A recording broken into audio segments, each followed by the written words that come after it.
Es un placer saludar a Daniel Lacalle. Don Daniel, gracias por estar con nosotros. Muchas gracias a ti, qué amable, gracias. Tengo la sensación de que las previsiones que hacían los economistas a finales del año 2021, incluso a principios de 2022, han quedado en saco roto. ¿Ha cambiado el orden económico mundial?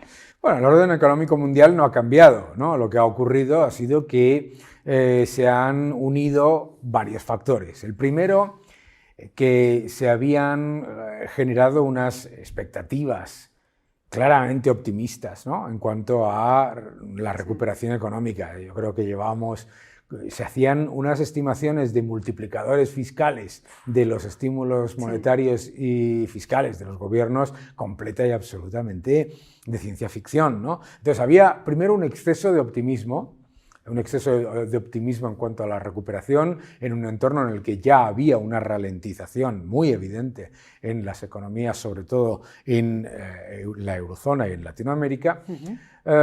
Y claro, aparece un nuevo factor, que es el factor de una invasión, que eso sí, hay que reconocer que no había nadie que esperase que se convirtiese en una invasión completa. Yo creo que había también mucha complacencia en cuanto a pensar que esto iba a ser como en el año 2014, en el que Vladimir Putin iba a, digamos, anexionarse una parte de Ucrania y íbamos a seguir pues creyendo en los espejismos mágicos de la expansión cuantitativa. Y lo que ha generado pues ha sido, yo creo que como una especie de shock de realidad doble, ¿no? Por un lado, se ha aprovechado el paraguas de la guerra de Ucrania para revisar estimaciones que ya eran extremadamente optimistas y de paso nos estamos dando cuenta que esto va para mucho más largo de lo que parecía, ¿no? Claro, estoy pensando en un empresario y usted lo sabe, que el sentimiento, el entorno, la actitud ante el entorno puede determinar en un momento dado decisiones de inversión. ¿Invierto o no invierto? El optimismo al final provoca quizás o genera más optimismo, ¿no? Sí. Claro, ¿en qué momento estamos? Nos ponemos ponemos una mirada de vaso medio vacío, de vaso medio lleno. ¿Cómo lo debe hacer el empresario? Yo creo que el empresario tiene que... A mí me sorprende el concepto este que se repite una y otra vez de la incertidumbre, ¿vale? Porque yo he tenido reuniones con empresarios de toda España y también de Holanda y de Alemania, y me hablaban de la incertidumbre, y yo miraba a mi audiencia y decía, yo veo aquí gente que todo el mundo ha vivido la estanflación, la crisis del petróleo, la crisis de Latinoamérica, la guerra de Irak, la guerra de Irán, la guerra de Afganistán.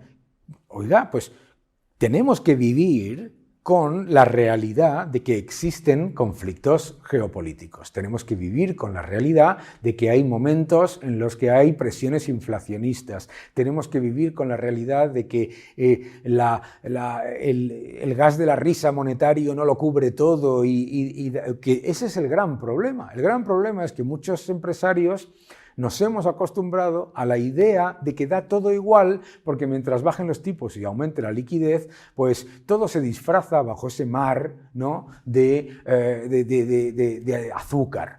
Y yo creo que lo que tenemos que ser conscientes es de que lo que estamos viviendo no es una anomalía.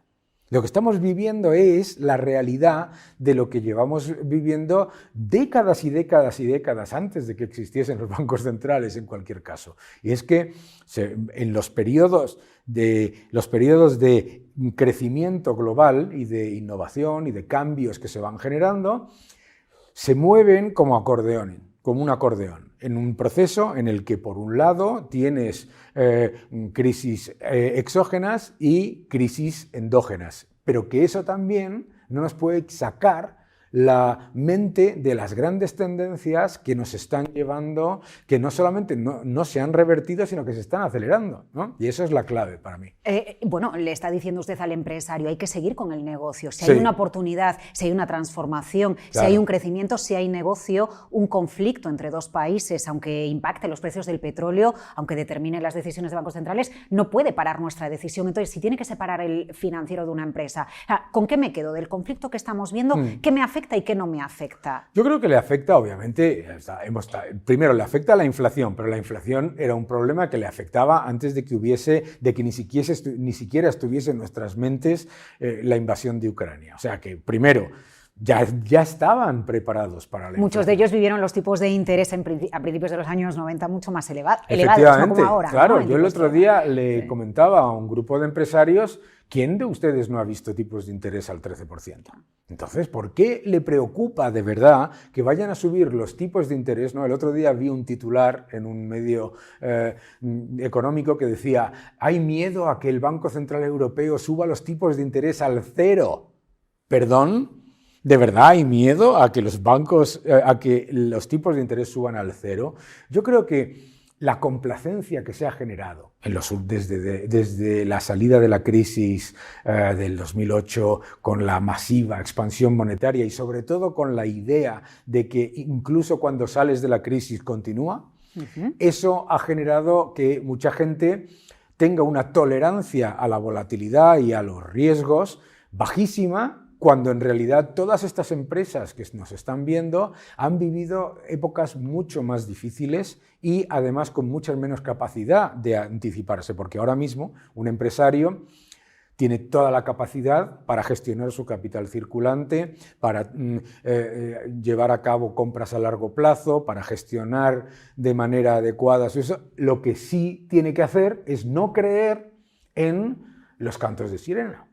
Ese es el problema. El problema es que los ingleses dicen prepárate para lo peor si quieres lo mejor. Muchas veces, por culpa de esta época de gas de la risa monetario, mundo de azúcar, como usted lo llamaba antes, ¿no? de ese mar de azúcar, hemos acostumbrado a prepararnos para lo mejor, ¿no? Me decían el año pasado, bueno, es que hay que prepararse para un crecimiento del 7%. Y digo, bueno, perdona, ¿por qué no te preparas para un crecimiento del 0%?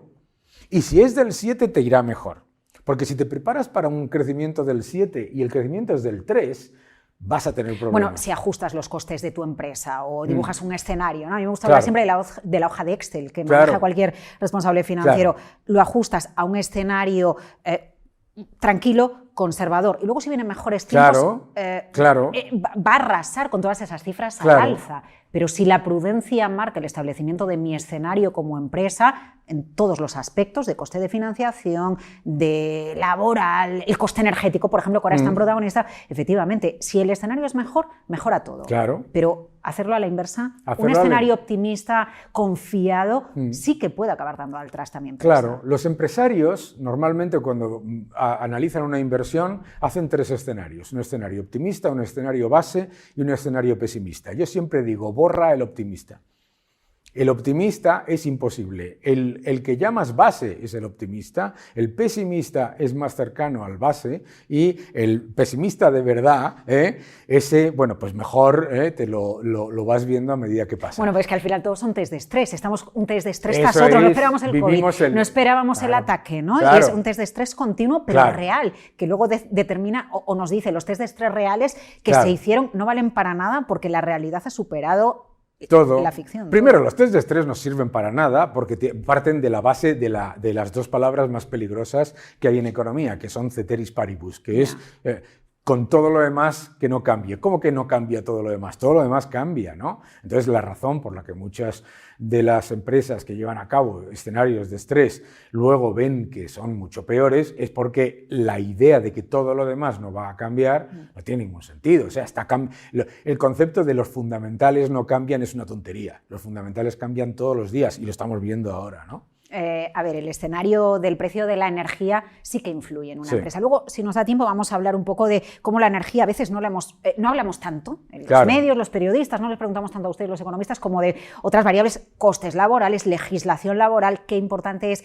Pero si nos detenemos ahora en el coste energético, yo financiero dibujo entonces esos 3 escenarios que usted nos decía, un escenario de unos precios que van a seguir escalando 200, 300, a donde sea, un escenario más tranquilo con intervención de las instituciones para controlar precios, un escenario de que de aquí a unas semanas todo se acaba, todo pasa y entonces va a ir bien. ¿Qué hago? Bueno, yo creo que básicamente cuando tienes una realidad que está cambiando de una manera tan agresiva como la que estamos viviendo ahora, porque lo que estás viviendo es, primero, hablas de un riesgo que no es un riesgo de suministro, hablas de un riesgo de precio, eso no es un problema. Ahora ya estamos hablando de un posible riesgo de suministro, entonces ya cambia el escenario. Entonces yo creo que lo que tienen que hacer fundamentalmente es asegurar al máximo los costes que están fuera de su control.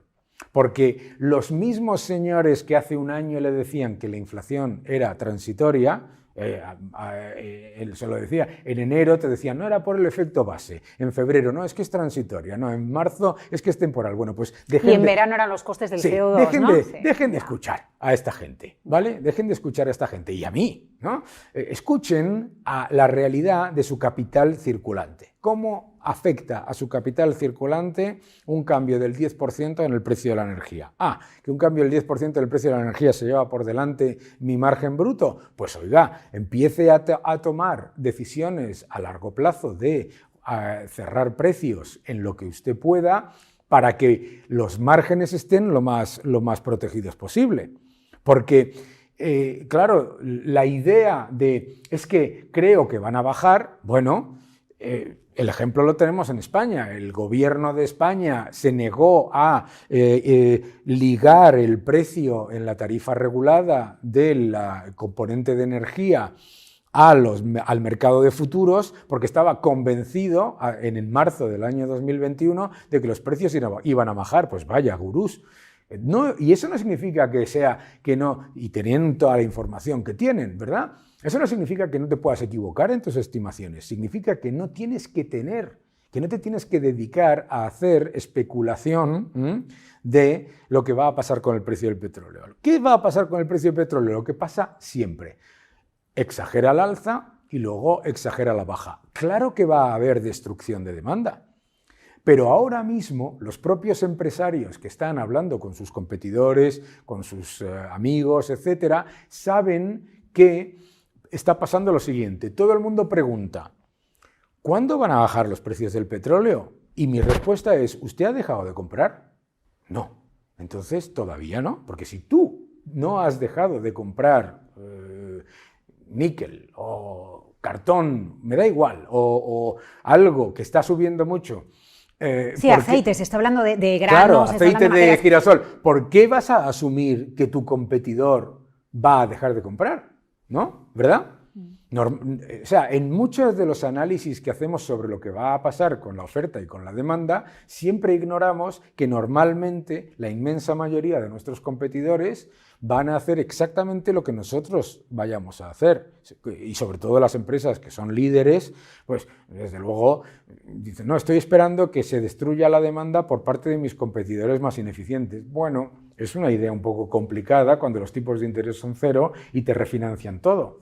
Porque la zombificación de empresas ya era un gran problema antes de ninguno de estos problemas que estamos hablando ahora. Por lo tanto, en el escenario energético funciona como un acordeón, ¿no? Por un lado tienes acción y luego tienes reacción. Tienes, por supuesto, los precios del petróleo subieron en el año 2008, etcétera, y se genera destrucción de demanda, pero también se genera respuesta por parte de los importadores a la hora de diversificar.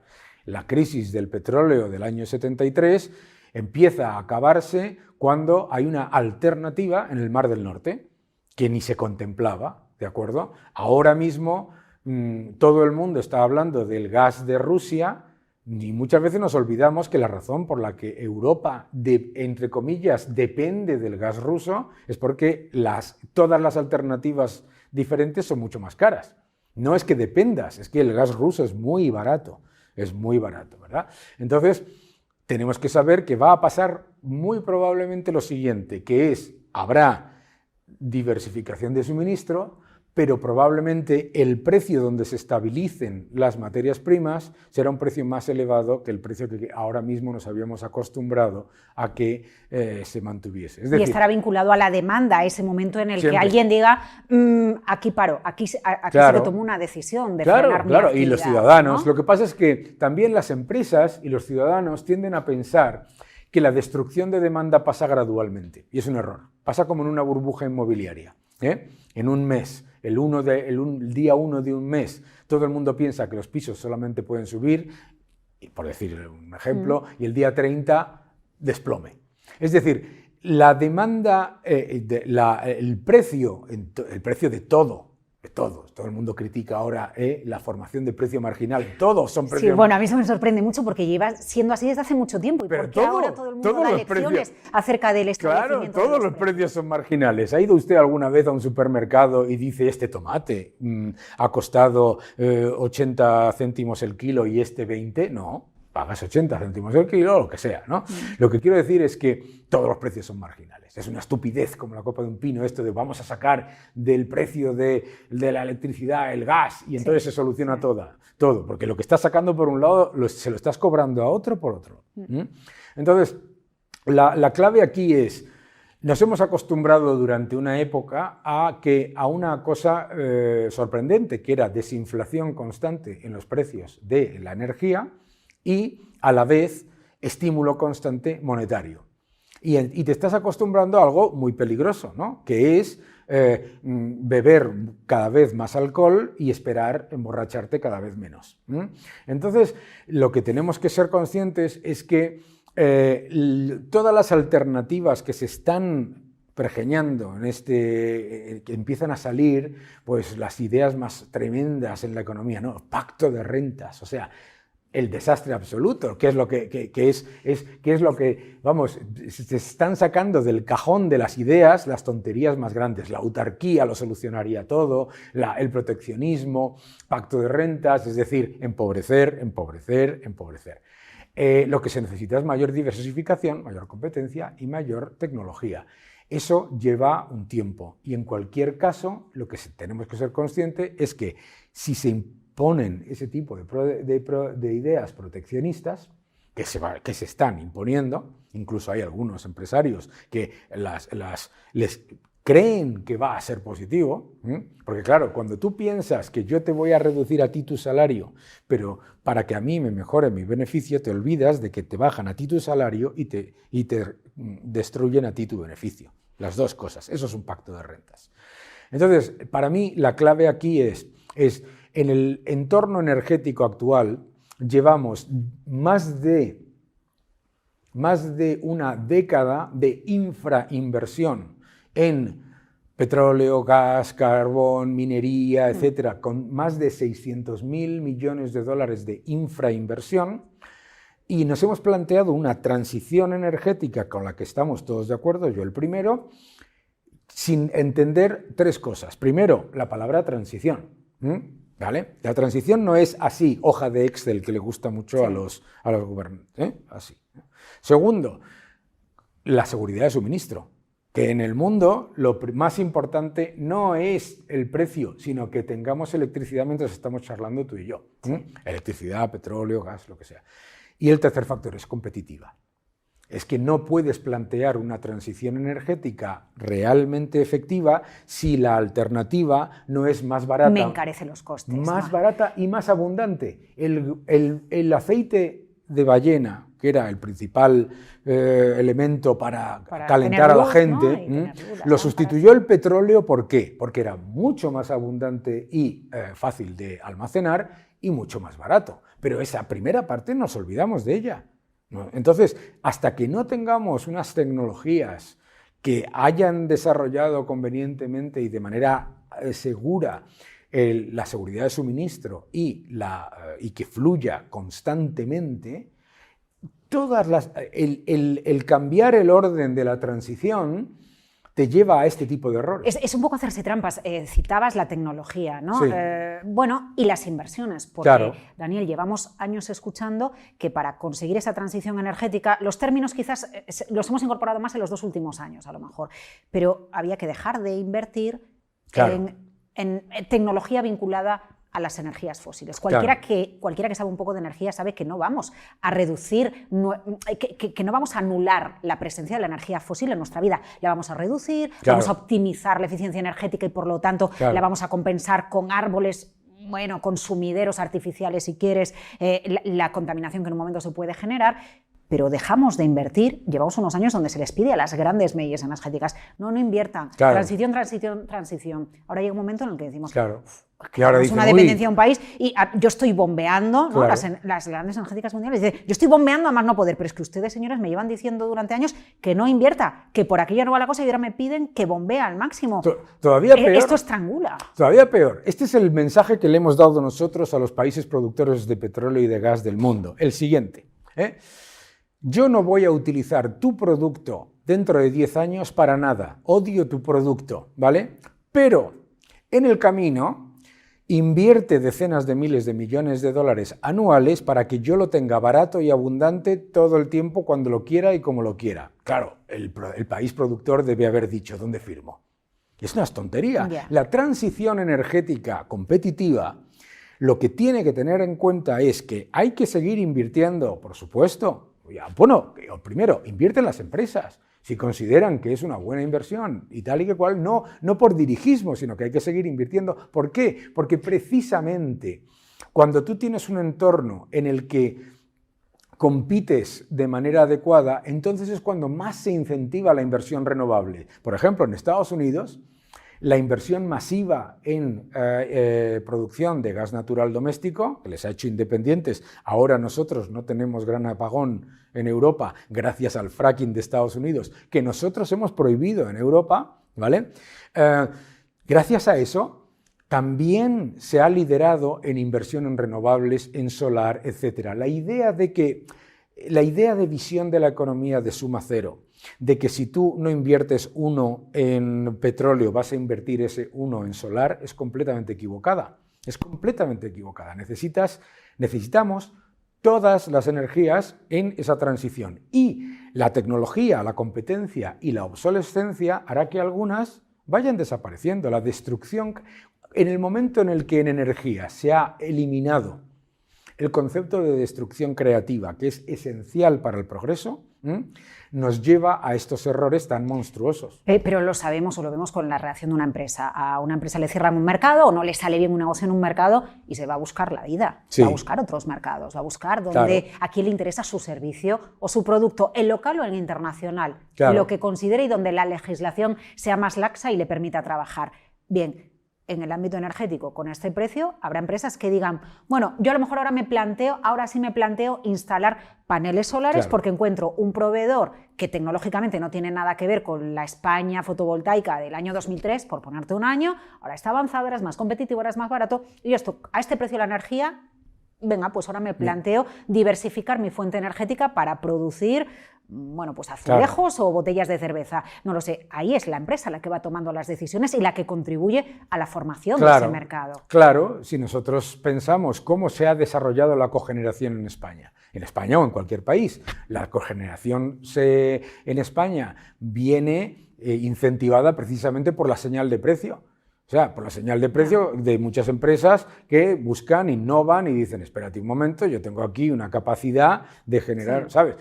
Tantos otros factores, pero cuando desde el dirigismo político se niega el factor positivo de la innovación, de la destrucción creativa y a la vez se introduce el dirigismo y además tienes que gastar en esto, pasa otra cosa todavía peor, que es que ni mejoras la transición energética ni llevas a cabo la innovación que deberías. Por ejemplo, a mí me parece alucinante que después de tantísimo tiempo, todavía hoy los paneles solares sean esas monstruosidades gigantescas que son, etcétera. O sea, mientras estamos viendo en tecnología como las baterías de los teléfonos, los microprocesadores cada vez más eficientes y más pequeños. Claro, o sea, el futuro de la energía renovable, que es espectacular, no va a venir de un futuro de foto fija, que es lo que nos han vendido, que es que nos tenemos que acostumbrar a que los rotores eólicos sean unas cosas gigantescas que ver por las carreteras que parecen molinos de viento, ¿verdad?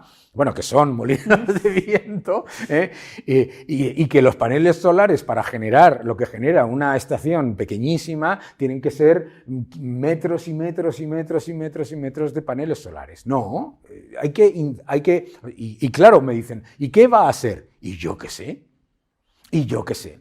Lo que sé es que cuando tú, desde el dirigismo político, llevas a la economía a nivel global o a nivel europeo a elegir entre VHS y Betamax, no aparece Business Plus.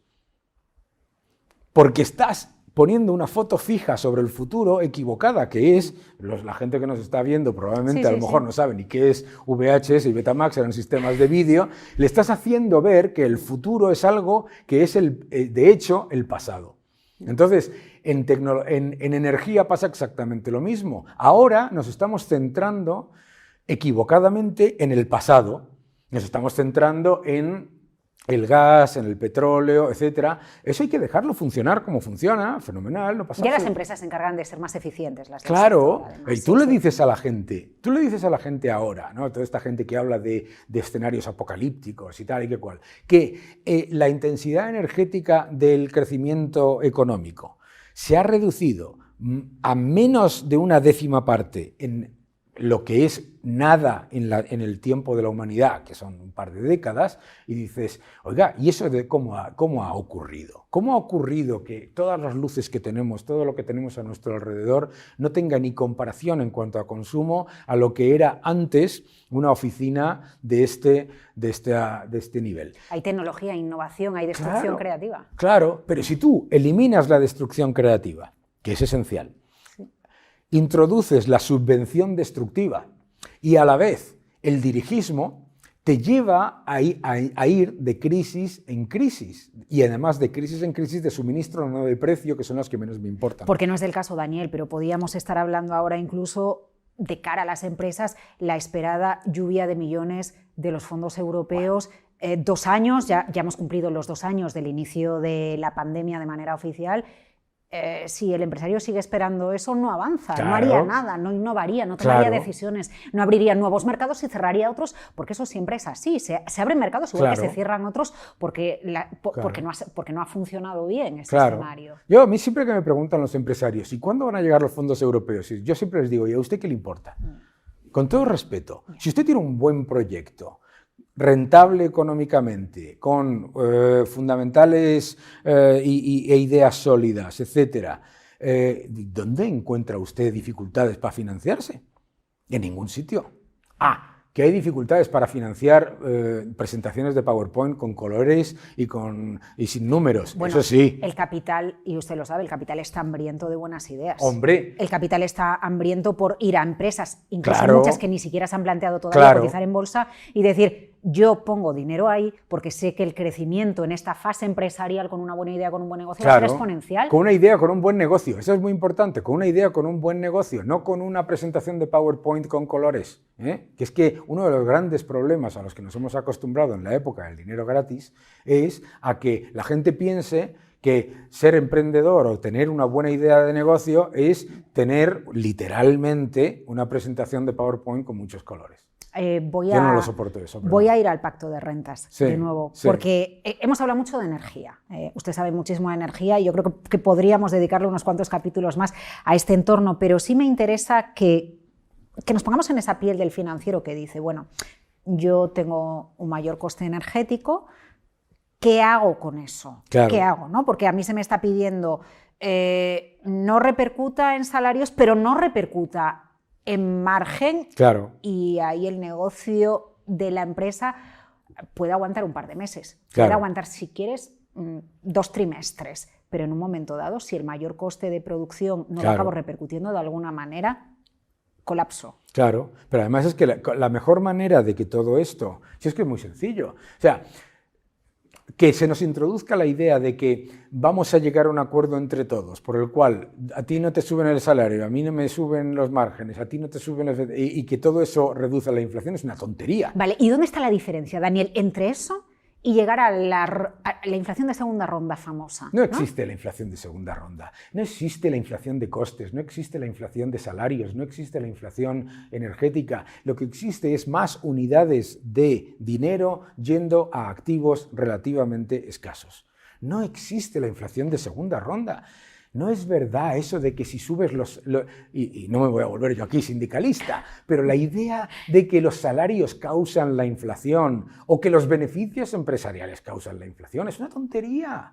No es cierto, porque si fuera así, en países como Japón tendrías una elevadísima inflación porque los salarios son muy altos. Bueno, pero Mario Draghi, cuando estaba al frente del Banco Central Europeo, yo recuerdo una de las charlas que dio en Sintra, en la organización que hacían en Portugal con la reunión de banqueros centrales, donde decía la deflación, a la que hacías antes referencia, la deflación obedece a la tecnología. Entendemos que sí, que los avances tecnológicos son deflacionarios. Ojo, eso no es deflación, ¿no? Eso es desinflación, que no es lo mismo. No es lo mismo. Y añadía los salarios, ¿no? y metía una serie de factores para explicar esa desinflación de precios, efectivamente, como estás diciendo. Pero ¿cuál es el problema? El problema es que el que vende pan nunca te va a decir que el pan está caro, ¿de acuerdo? El Banco Central nunca te va a decir que la culpa de la inflación es del Banco Central, como es normal. Se inventa que la inflación viene de cualquier otro sitio excepto de la creación artificial de dinero. ¿De acuerdo?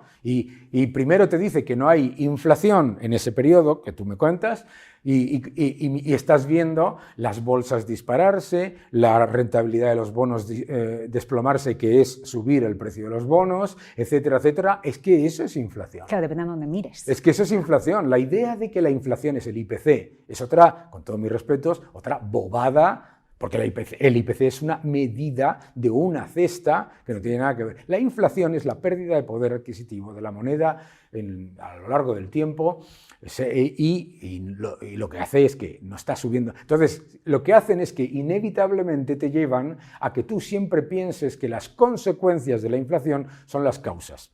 Dice, ¿no se dispara el precio del petróleo, Daniel? ¿Y por qué se dispara el precio del petróleo? ¿Por qué se dispara el precio del petróleo? Porque Rusia no está vendiendo a $120 el barril, ni a 130, ni a 140, ¿no?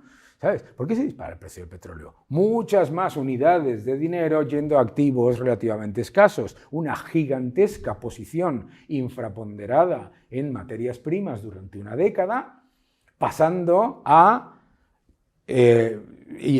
sobreponderación. Imagínate lo que es eso. O sea, tú tienes una década de impresión de dinero que se ha ido a acciones, bonos y todo tipo de activos de riesgo, infraestructuras, private equity, Bitcoin, llámalo X, lo que se llamaba la burbuja de todo, e infraponderado materias primas. Infraponderado masivamente, 10 años de infraponderación.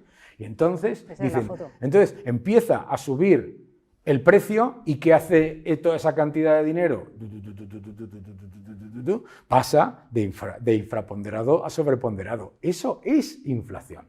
La inflación, y claro, es muy fácil por parte del que pone mucho más dinero en circulación y baja los tipos de interés, decir que la culpa es como en los trucos de magia, ¿no? Los trucos de magia te dicen, mira aquí, mira aquí, mira aquí, ¿dónde está pasando el truco? Por aquí, ¿no? Claro, pues exactamente lo mismo. ¿Qué te van a decir? Hombre, por favor, Daniel, no es así porque hay unos estudios del Banco Central Europeo. No, pero bueno, yo no quiero ponerme muy técnica, pero es verdad que algunas voces dentro del Banco Central de Estados Unidos, la Reserva Federal, algunas voces dicen, a ver, que aquí la inflación en Estados Unidos está elevada por muchos motivos. Y todos se resumen o todos convergen en un camino, y es que la economía funciona y hay mucha liquidez y hay que adoptar decisiones para...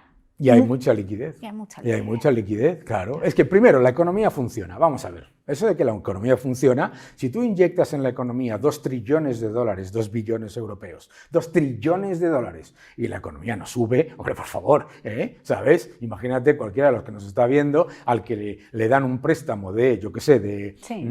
100 millones de euros y no mejora un poco, pero el endeudamiento es brutal, ¿no? Primero, inyectas 2 trillones de dólares en la economía sube, pero claro, la economía sube, los salarios suben un 3% y la inflación es un 7%, los salarios bajan un 4%. Y díselo a cualquier norteamericano, esta estupidez que nos han vendido de, ¿cómo le llaman? La gran resignación, la gran resignation, ¿cómo se dice en español? El gran despido, ¿no? Sí. Eso de que la gente ha dejado de trabajar. Ha dejado de trabajar. Sí. ¿Por qué ha dejado de trabajar, pedazo de tremendo? Ha dejado de trabajar porque no se puede permitir ir al trabajo. No porque esté forrado de dinero y esté en Miami, en Coco Plum, tomándose daiquiris. Por favor, ¿no? O sea, la idea de que la inflación viene por el crecimiento económico, no tiene ningún sentido, porque tienes las economías que más han crecido con niveles de inflación muy bajos, muy bajos. Lo que pasa es que siempre es mucho más cómodo echarle la culpa a las consecuencias y no a las causas, ¿vale? Claro, si tú estás... Además, esto es como todo. Si tú tienes un coche, ¿no? y estás apretando el acelerador, y el coche no anda, y apretas más, el piñazo que te vas a meter en el momento en el que funcione es brutal, porque la inflación no funciona hoy para hoy. Tiene un decalaje de más de 2 años y, por lo tanto, nos vamos a encontrar con el problema de que se subirán un poco los tipos de manera insuficiente, se, entre comillas, retirarán las recompras, que en realidad no es retirar las recompras, sino adaptarse a menor emisión neta de los estados, a lo mejor hasta se acaba la guerra de Ucrania y la inflación, que además es acumulativa, 7. Cuando te dicen que baja la inflación, es que baja el aumento de la inflación. Es decir... Pero el coste de la vida sigue subiendo. Claro, que eso era un problema ya en el año 2018. Ojo, en el año 2018, antes de la pandemia, antes de nada de todo esto, de que si la ruptura de las cadenas de suministro, por Dios de mi vida, la ruptura de las cadenas de suministro es el engaño más grande de la historia. Si aquí había sobrecapacidad en puertos, en barcos, en todo. Había sobrecapacidad de todo. Entonces... Pero el problema de los precios de los alimentos ya era un problema en el año 2018 y 2017. Bueno, la primavera árabe. Claro, la primavera árabe, las protestas... Por la subida del precio del pan. Claro, las protestas en Latinoamérica por el precio de los gilets jaunes, etcétera, etcétera. Esa idea de que aquí no había inflación la dice gente como yo, que pertenece como tú también, o cualquiera de los que están aquí, que no lo vayáis a creer, que pertenecemos al 0,1% de la población. Eso de que aquí no hay inflación es una tontería. ¿Por qué? Porque cuando tú quitas de la inflación el coste de alquiler, el coste de... claro, o sea, dices, hombre, claro, si quitas lo que sube, nunca hay inflación. Sí, no hay inflación. ¿Qué es lo que van a hacer? Claro. Lo que van a hacer, ¿eh? Es lo que van a hacer. Vamos a quitar el precio de la electricidad, el precio del gas. ¡Qué campeón!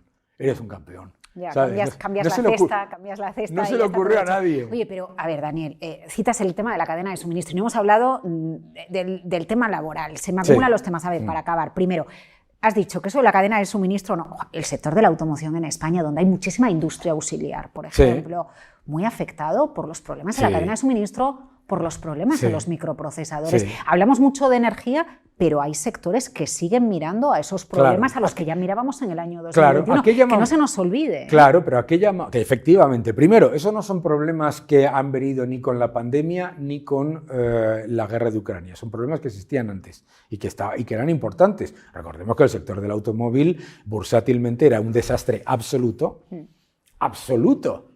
antes de que existiese el concepto de COVID y de todo eso, ¿vale? Y los beneficios empresariales malísimos, bueno, todo eso. Pero fuera de todo eso, claro que ha habido un problema, pero el problema lo estamos confundiendo causa con consecuencia. Es decir, tú tienes un sector que ya tiene unos márgenes muy débiles, con una situación muy complicada y con un problema de sobrecapacidad muy evidente.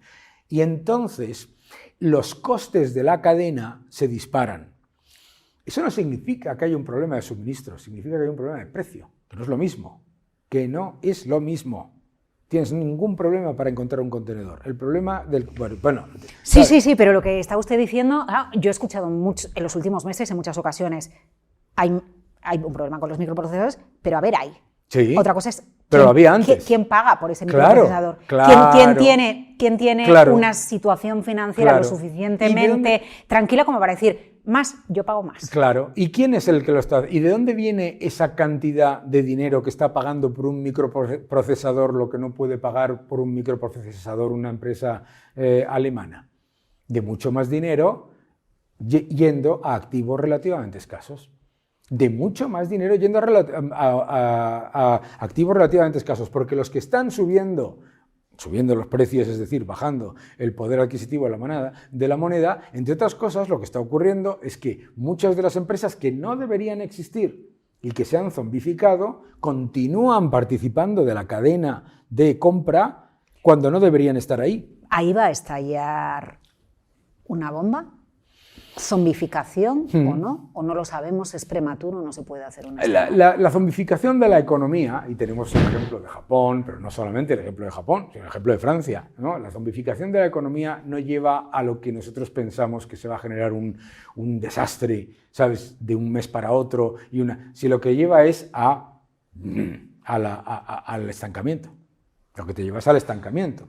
¿Por qué? Porque... Y a lo mejor ni siquiera por mala intención, me da exactamente igual, el infierno está lleno de buenas intenciones. En los gobiernos, para, entre comillas, preservar el empleo, mantienen la zombificación, ¿no? Para preservar el empleo, luego ni preservan el empleo ni generan creación adicional. Pero básicamente lo que se está es transfiriendo renta de los sectores más eficientes a los menos eficientes. Todos los que nos están viendo, que seguramente tienen una empresa eficiente, que lo hace bien, etc., eso, saben de ejemplos de competidores suyos que están que lo hacen fatal y que lo están haciendo muy mal y que están en muy mala situación, que dicen, pero bueno, este tío cómo sigue, o este tío, o esta tía, esta empresa, ¿cómo sigue todavía funcionando?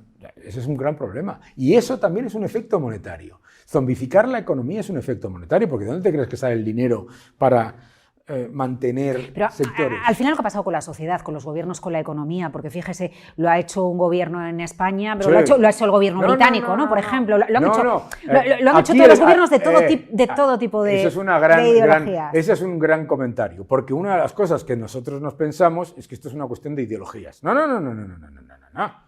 O de aparentes ideologías, porque luego los grados de separación entre un gobierno socialdemócrata y otro social conservador es son dos cositas, ¿no? Pero el punto al final es la obsesión de pensar que los problemas estructurales de una economía se solucionan de arriba a abajo y no de abajo a arriba. Es decir, se solucionan sentándonos tú y yo. Imagínate que a ti y a mí nos nombran ministros de todo. Da igual, nos vamos a equivocar seguro. Los problemas estructurales de la economía no se solucionan además de un año para otro, por eso los fracasos de los planes, de los fondos europeos y todo eso. O la educación. Claro, ¿no? Porque no estás tú, o sea, ¿cómo vamos tú y yo a decidir la educación o el sistema energético que tiene España dentro de 30 años si no tenemos ni idea de cuáles van a ser los puestos de trabajo y las cosas que se van a consumir dentro de 30 años? Porque en alguna oficina, en algún laboratorio, en alguna empresa, online o presencial, hay una empresa... Hay ingenieros, hay matemáticos, hay cabezas que piensan que están decidiendo dónde vamos a estar tú y yo dentro de un año. Y eso es lo que vamos a ver. Entonces, mi objetivo, si estuviese en el gobierno, obviamente, que no lo estoy, probablemente no lo estaré, mi objetivo no es decidir qué es lo que va a ser el futuro, sino facilitar que lo que vaya a ser, sea, ¿no? Felipe González, que es una persona fantástica, reunió a las mayores cabezas pensantes de España a decidir qué sectores había que incentivar. Y no se pusieron de acuerdo, pero solo se pusieron de acuerdo en una cosa, que era que había un sector en el que no teníamos ningún futuro. ¿Sabes cuál era? El textil. Y salió Inditex. Entonces, ¿cuál era el problema? Que el señor Ortega, que estaba por ahí pululando en sus cosas, estaba dedicándose a su trabajo, mientras otros se dedicaban a pensar qué es lo que va a pasar. ¿Por dónde tienen que ir las cosas? Esa es la cosa que no nos estamos dando cuenta. Y acción-reacción. La subida de precios actual que estamos viviendo va a generar una reacción brutal de las economías importadoras, pero no desde el dirigismo, sino desde los que están pensando ahora mismo, ¿sabes? Por ejemplo, cómo reducir una quinta parte el coste de licuefacción del gas natural, lo que sea. O sea, piensa en las empresas norteamericanas. No se podían plantear traer gas a Europa porque el coste de transporte era brutal. ¿Qué es lo que hicieron? Se pusieron a comprar barcos, a hacer de todo. O sea, las cosas no las tenemos que decidir ni Daniel Lacalle, ni los ministros, ni el gobierno, sea el del gobierno británico o el del gobierno. Lo que tenemos es que facilitar que ocurran. Y se facilitan de dos maneras. La primera es evitar subvencionar los sectores de baja productividad y los sectores zombificados, incentivar la innovación como realmente se incentiva la innovación. Eso Eso va a ocurrir y estaremos mucho mejor. De hecho, estaba pensando realmente el hecho de que nos conectemos online ahora en cualquier reunión de Zoom, Claro. porque lo ha acelerado el COVID. Ha podido suceder en España porque tenemos una red de fibra espectacular que ha tirado una empresa privada del IBEX 35 y porque los empresarios, las empresas, Claro. tú y yo, pensábamos, Claro. tenemos que conectarnos porque Claro. tengo que trabajar Claro. y no puedo permitirme quedarme en casa y que esto se pare porque necesito una reunión Claro. y tomar una decisión. Así que ahora todos a conectarse. Eso que es muy básico, ¿no? Y es, bueno, pues esa digitalización que se ha acelerado un poquito durante la crisis del COVID, aplicable absolutamente a todo. La A todo, tecnología y claro, da respuestas, innova intentando satisfacer claro, una carestía o una demanda. Claro, o un cambio de tendencia que no pasa absolutamente nada. Y yo creo que aquí, por ejemplo, pues decías, fíjate, la red de fibra óptica te permite conectarte a todos. Bueno, en Cuba no hay red de fibra óptica, está prohibida Internet y todo esto, y toda la sociedad civil, tú tienes a la gente como pueden, haciendo lo que pueden, etcétera, y se han montado una red paralela que permite salirte de la represión tecnológica que está introducida ahí. Lo que está ocurriendo en Rusia, lo que está ocurriendo en China, o sea, países en los que aparentemente se puede, desde la idea intervencionista, el gobierno aparentemente lo controla todo, resulta que la tecnología está literalmente disolviendo las fronteras. Entonces, acción-reacción. Primero, proteccionismo, tal, claro, ante la disolución de las fronteras, los gobiernos ¿cómo reaccionan? Proteccionismo, autarquía, hacer todo lo que puedan para mantener su parcela de poder. Reacción, más tecnología, más innovación. Por eso, en vez de plantearnos qué es lo que está pasando ahora con el precio del petróleo, que me da igual, con todos mis respetos, a corto plazo, me da igual, o sea, me refiero, me importa mucho, porque acabo de pagar la gasolina a 2 euros, pero a mí lo que realmente me importa es que la reacción a esta situación va a ser muchísimo más agresiva y muchísimo más rápida tecnológica, si se le permite, y que eso va a ser mucho mejor para todos nosotros. Pues con ese mensaje nos quedamos.